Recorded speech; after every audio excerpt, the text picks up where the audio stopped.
Bonjour, Laetitia Ospointour, je suis viticultrice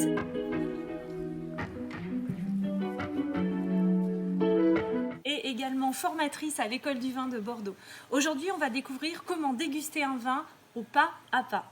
Alors d'abord, il y a 3 étapes pour déguster un vin. La première, c'est regarder, la seconde, c'est sentir et enfin, on va goûter le vin.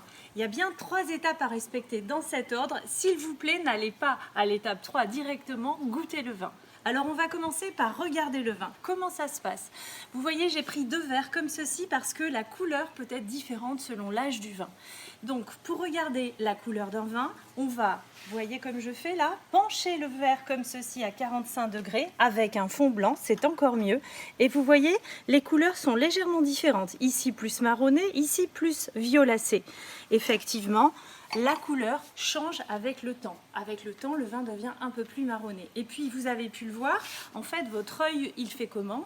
Quand vous penchez le verre comme ceci, hop, il va regarder à travers et vous allez regarder le rebord uniquement. On a des questions d'intensité à regarder et de couleur. Ça, c'est la première étape. La deuxième, c'est qu'on va sentir le vin. Comment on fait pour sentir le vin? C'est toujours très compliqué. On se dit, mais comment je vais pouvoir définir ces arômes? Eh bien, très facile. On va les décomposer en familles. Famille des fruités, famille des florales, famille des boisés, famille plutôt de l'univers végétal. Alors, par exemple, celui-ci, si vous le sentez une première fois sans bouger, comme ceci, c'est ce qu'on appelle le premier nez. Donc on ne bouge pas le verre et on le sent. Et là, qu'est-ce qu'on a? On a des univers effectivement de fruités. On pourrait même dire finalement dans les fruits il y a beaucoup de choses. On n'est pas dans les agrumes, on est plutôt dans les fruits rouges, fruits noirs. Mûres, cassis, myrtille.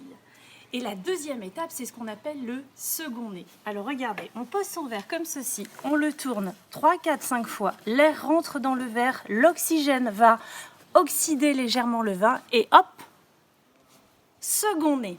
Donc on va passer de l'univers fruité à celui un peu plus de boisé, avec des arômes. Finalement, on peut pousser un petit peu, on peut dire de chêne, de cèdre si on veut, mais boisé, ça me suffit.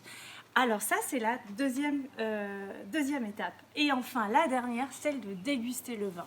Dans ma bouche, j'ai 4 saveurs. Le sucré, le salé, l'acide et l'amer. Pour les vins rouges, on va imaginer un triangle comme ceci, avec l'amertume en haut, l'acidité ici en bas à gauche, la sucrosité, l'alcool en bas à droite. Enfin, pour moi à droite et vous à gauche. Donc ça marche comme ça, amertume, acidité, sucrosité. On goûte le vin et ensuite on va essayer de situer ce vin dans le triangle. C'est parti!